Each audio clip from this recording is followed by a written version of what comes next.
नमस्कार दोस्तों, स्वागत है आपका एकेटीएम एजुकेशन यूट्यूब चैनल पर। दोस्तों आज के इस वीडियो में हम बात करने वाले हैं जेईई मेन 2021 के बारे में। तो यहाँ पर आपको जेईई मेन 2021 की कंप्लीट इन्फॉर्मेशन मिलने वाली है। दोस्तों जैसा कि मैंने पिछले वीडियो में आपको बताया था कि इस बार एकेटीयू या जिसको हम यूपीटीयू भी कहते हैं, बीटेक में एडमिशन के लिए अपना एंट्रेंस एग्जाम नहीं करवा रही है। तो अगर आपको यूपीटीयू या एकेटीयू में बीटेक में एडमिशन लेना है तो इस बार आपको जेईई मेन का एग्जाम देना पड़ेगा। तो इसलिए आपको जेईई मेन का फॉर्म यहाँ पे जरूर भरना है। इसके अलावा जेईई मेंस के थ्रू आप इंडिया के टॉप बड़े बड़े कॉलेजेस यानी कि एनआईटी, ट्रिपल आईटी में भी एडमिशन ले सकते हैं। इसके अलावा जेईई मेंस के बाद आप एडवांस को देकर के आईआईटी कॉलेजेस में भी एडमिशन ले सकते हैं। तो यहाँ पर आपको जेईई मेन 2021 की कंप्लीट इन्फॉर्मेशन मिलने वाली है। तो आपको वीडियो को एंड तक जरूर देखना है। चलिए वीडियो को आगे बढ़ाते हैं।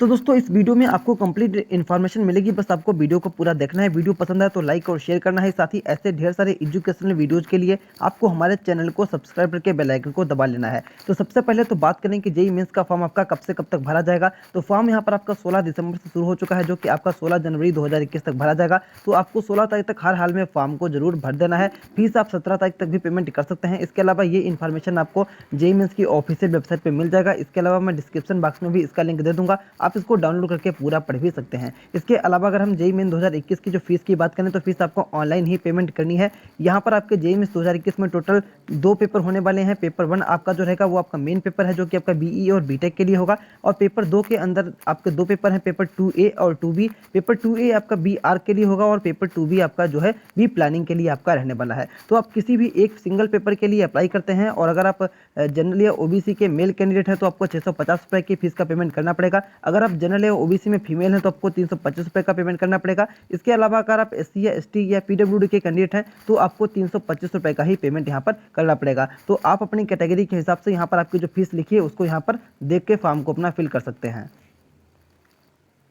अब दोस्तों जैसा कि मैंने आपको बताया कि 16 जनवरी तक आपको अपने फॉर्म को फिलअप कर देना है। इसके बाद अगर हम बात करें आपके एडमिट कार्ड के बारे में तो एडमिट कार्ड आपको एनटीए की ही वेबसाइट से मिल जाएगा। एनटीए ही आपका जो है वो जेईई मेंस का एग्जाम करवा रहा है। तो एनटीए की वेबसाइट पर आपको जो एडमिट कार्ड है वो फरवरी के सेकेंड वीक में यानी कि फरवरी के सेकेंड वीक में आपको मिल जाएगा। फिर अगर हम एग्जामिनेशन की डेट्स के बारे में बात करें तो जैसा कि मैं आपको बताना चाहूँगा कि इस बार आपका जेईई मेंस का एग्जाम है वो 4 सेशन में यानी कि 4 बार आपका करवाया जा रहा है और आप चारों बार इस एग्जाम को दे सकते हैं, यानी कि आप एक से अधिक बार भी एग्जाम को दे सकते हैं। बस आपको फॉर्म फिलअप करते समय भरना पड़ेगा कि आपको कितने अटेम्प्ट यहाँ पर देने हैं। ये आपका पहला सेशन जो है वो आपका 23 से लेकर के 26 फरवरी तक रहेगा आपका। उसके बाद सेकंड सेशन आपका मार्च में रहेगा, जो कि 15 से 18 मार्च तक है। तीसरा सेशन आपका अप्रैल में रहने वाला है और चौथा सेशन आपका जो है मई में रहने वाला है। तो मई तक आपके 4 सेशन चलेंगे। इसमें से जो आपका बेस्ट स्कोर रहेगा वो काउंट किया जाएगा। आप चाहें तो एक एग्जाम दे सकते हैं, आप चाहें तो 4 बार भी एग्जाम दे सकते हैं। जो आपका बेस्ट स्कोर रहेगा वही आपका यहाँ पर काउंट किया जाएगा। एग्जाम जो है वो दिन में 2 बार करवाया जाएगा। फर्स्ट शिफ्ट आपकी सुबह 9 बजे से रहेगी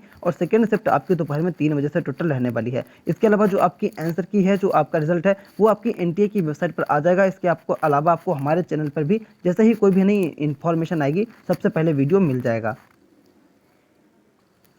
बाकी दोस्तों यहाँ पर आपके लिए काफ़ी सारे और भी इंपॉर्टेंट इन्फॉर्मेशन और इंस्ट्रक्शंस बताए गए हैं, उनको आप खुद से भी पढ़ सकते हैं। यहाँ पर बहुत ज़्यादा जो जरूरी इन्फॉर्मेशन है वो मैं आपको एक एक करके सारी बता देता हूँ। तो दोस्तों जेईई मेन 2021 का जो आपका एप्लीकेशन फॉर्म है, यानी कि फॉर्म जो है वो आपको ऑनलाइन मोड में ही भरना पड़ेगा, जो कि आप jeiimain.nt.nic.in इस वेबसाइट पर जाकर के भर सकते हैं। फॉर्म आपको टोटली ऑनलाइन ही भरा जाएगा। इसके अलावा फीस का पेमेंट भी आपको ऑनलाइन ही करना है। अब दोस्तों बात करें एनटीए की तो मैं बताना चाहूँगा एनटीए आपकी एक टेस्टिंग एजेंसी है जिसको ministry of education government of India के द्वारा बनाया गया है। एनटीए जो है वो आपके एग्जाम यानी कि एंट्रेंस एग्जाम करवाती है और उसके बाद आपको वेरियस जो इंस्टीट्यूट हैं इंडिया के अंदर उनमें आपको एडमिशन दिया जाता है। वहीं अगर हम बात करते हैं जेईई मेंस के बारे में तो अगर आपको जेईई मेंस के बारे में नहीं पता है तो मैं यहाँ पर आपको बता दूँ कि जेईई मेंस आपका इंजीनियरिंग में एडमिशन लेने के लिए इंडिया का सबसे बड़ा और सबसे अच्छा एग्जाम माना जाता है। इसके थ्रू आपको एनआईटी कॉलेजेस, आईआईटी कॉलेजेस और जो आपके सेंट्रल गवर्नमेंट के अदर कॉलेज हैं और आपके स्टेट गवर्नमेंट के भी काफ़ी सारे कॉलेज हैं, जैसे कि यूपी की स्टेट के जो भी कॉलेज हैं, इसके अलावा कई अदर स्टेट के जो कॉलेज हैं वहाँ पर आपको एडमिशन मिलता है। तो दोस्तों जो भी आपके एनआईटी कॉलेज हैं और जो भी आपके ट्रिपल आईटी कॉलेज हैं और जो आपके सीएफटीआई कॉलेज हैं उनमें आपको जेई मेंस एडमिशन मिल जाएगा। और आईआईटी में एडमिशन लेने के लिए आपको जेई एडवांस का एग्जाम देना पड़ेगा, जो कि आप जेई मेंस के बाद में भी दे सकते हैं। इसके अलावा देखिए यहाँ पर साफ साफ लिखा हुआ है कि फ्रॉम दिस ईयर यानी कि 2021 से एकेटीयू जो ये है आपका यानी कि यूपीटीयू है वो भी अब आपका जेई मेंस के थ्रू ही एडमिशन ले रहा है, यानी कि जो आपका यूपीएसडब्ल्यू का एग्जाम था वो इस बार से नहीं हो रहा है। अब दोस्तों बात करते हैं अगर हम मोड ऑफ एग्जामिनेशन के बारे में, तो जेई मेंस का फॉर्म भी आपको ऑनलाइन भरना है। इसके अलावा जो आपका एग्जाम है वो आपका ऑनलाइन होगा, कंप्यूटर बेस्ड टेस्ट होगा, यानी कि यहाँ पर आपको पेन पेपर की कोई भी जरूरत नहीं है। पेपर आपका एग्जाम आपका टोटली ऑनलाइन कंप्यूटर के द्वारा आपका होने वाला है पेपर 1 के लिए। पेपर 2 और पेपर 2B का जो एलिजिबिलिटी क्राइटेरिया है और जो ऑनलाइन पेपर है उसमें आपका कुछ पेपर आपका ऑफलाइन भी होगा, लेकिन जो आपका बीटेक के लिए पेपर 1 है वो टोटली आपका ऑनलाइन ही रहने वाला है। इसके अलावा दोस्तों अगर हम क्वेश्चन पेपर की लैंग्वेज के बारे में बात करें तो क्वेश्चन पेपर आपका कई लैंग्वेजेस में होगा, आपका इंग्लिश में होगा, हिंदी में होगा, और आपकी यहाँ पे अन्य भी कई लैंग्वेजेस हैं उनमें भी आपका क्वेश्चन पेपर होने वाला है। तो आप अपने हिसाब से अपनी लैंग्वेज को चूज कर सकते हैं। अब दोस्तों अगर हम बात करते हैं स्कीम ऑफ एग्जामिनेशन के बारे में, तो बात करें अगर पेपर 1 जो कि आपका बीई और बीटेक के लिए हो रहा है, तो इसमें आपका मैथमेटिक्स, फिजिक्स और केमिस्ट्री यानी कि पीसीएम के टोटल आपके क्वेश्चन आने वाले हैं, और ये आपका ऑनलाइन यानी कि कंप्यूटर बेस्ड टेस्ट यहाँ पर होने वाला है। तो आपका जो पेपर 1 है बीई और बीटेक के लिए, इसमें आपके ऑब्जेक्टिव टाइप और आपके जो है न्यूमेरिकल आंसर टाइप 2 तरीके के टोटल क्वेश्चन आने वाले हैं। कितने क्वेश्चन आएंगे मैं आपको चलिए आगे बताता हूँ। तो दोस्तों अगर हम बात करते हैं पैटर्न ऑफ एग्जामिनेशन के बारे में, जो कि आपका पेपर 1 है बीई और बीटेक के लिए, तो यहाँ पर आपके मैथमेटिक्स, फिजिक्स और केमिस्ट्री 3 सब्जेक्ट से टोटल आपके 90 क्वेश्चन यहाँ पर आने वाले हैं। क्वेश्चन पेपर आपका 2 सेक्शन में डिवाइड होगा। 90 में से आपके प्रत्येक जो आपके मैथमेटिक्स, फिजिक्स और केमिस्ट्री रहेंगे इनमें से आपके 30 क्वेश्चन आने वाले हैं, जिसमें आपके सेक्शन 1 में आपके 20 क्वेश्चन रहेंगे और सेक्शन बी में आपके 10 क्वेश्चन रहेंगे सभी तीनों सब्जेक्ट से। तो ये जो सेक्शन 1 के 20 क्वेश्चन हैं ये आपके एमसीक्यू टाइप के क्वेश्चन हैं, और सेक्शन बी के जो आपके 10 क्वेश्चन हैं ये आपके न्यूमेरिकल आंसर टाइप क्वेश्चन हैं। यानी कि 20 क्वेश्चन तो आपको जो है एमसीक्यू वाले हैं, इनमें से आपको 4 ऑप्शन में से एक ऑप्शन को चूज करना है, और सेक्शन 20 में जो आपके 10 क्वेश्चन आने वाले हैं इनमें से आपको 5 क्वेश्चन ही सॉल्व करने हैं, और उन 5 क्वेश्चन में आपको जो है सॉल्व करने के बाद में जो आंसर आता है उसको आपको वहाँ पर टाइप करके जो है फिल करना पड़ेगा। तो इस तरीके से आप देख सकते हैं कि आपके प्रत्येक सेक्शन में टोटल आएंगे 30 क्वेश्चन, 30 में से 20 आपके होंगे एमसीक्यू क्वेश्चन और 10 आपके ऐसे क्वेश्चन होंगे जो कि आपको सॉल्व करने के बाद फिलअप करना रहेगा। प्रत्येक सेक्शन से आपको 100 नंबर यानी कि टोटल 300 नंबर का पेपर यहाँ पर आपका रहने वाला है। अब दोस्तों अगर हम बात करते हैं मार्किंग के सिस्टम के बारे में, तो अगर आप कोई क्वेश्चन को सही करेंगे तो आपको 4 मार्क्स मिलेंगे। अगर आप किसी क्वेश्चन को गलत करते हैं तो आपका 1 नंबर कट जाएगा। अगर आप किसी क्वेश्चन को छोड़ते हैं तो आपको कोई भी यहाँ पर नंबर का नुकसान नहीं देखने को मिलेगा। जो भी आपके न्यूमेरिकल आंसर टाइप क्वेश्चन है इनमें नेगेटिव मार्किंग नहीं रहेगी, लेकिन एमसीक्यू टाइप के क्वेश्चन जो है इनमें आपकी नेगेटिव मार्किंग है वो आपकी रहने वाली है।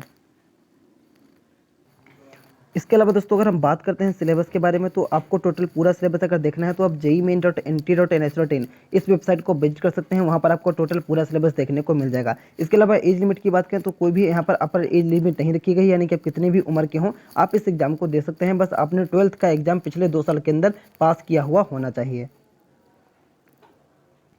और दोस्तों अगर आपने अपने 12th का बोर्ड एग्जामिनेशन किसी भी रिकॉग्नाइज्ड बोर्ड से कंप्लीट कर लिया है, इंटरमीडिएट का एग्जामिनेशन आपने अगर कंप्लीट कर लिया है फिजिक्स, केमिस्ट्री, मैथ के साथ में, तो आप इस फॉर्म को आसानी से भर सकते हैं।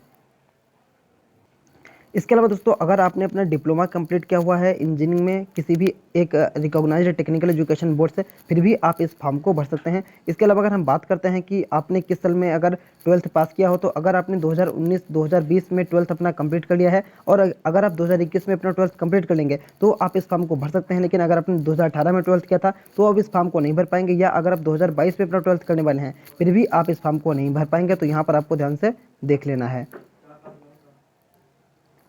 इसके अलावा दोस्तों अगर सीट्स के रिजर्वेशन के बारे में बात करें तो यहाँ पर 15% से एससी कैंडिडेट के लिए रिजर्व है, 7.5% एसटी कैंडिडेट के लिए और 27% ओबीसी कैंडिडेट के लिए, और 10% सीट्स यहाँ पर ईडब्ल्यूएस के कैंडिडेट के लिए यहाँ पर रिजर्व रखी गई हैं। बाकी की सीट्स से आपकी टोटल अनरिजर्व्ड रहने वाली हैं।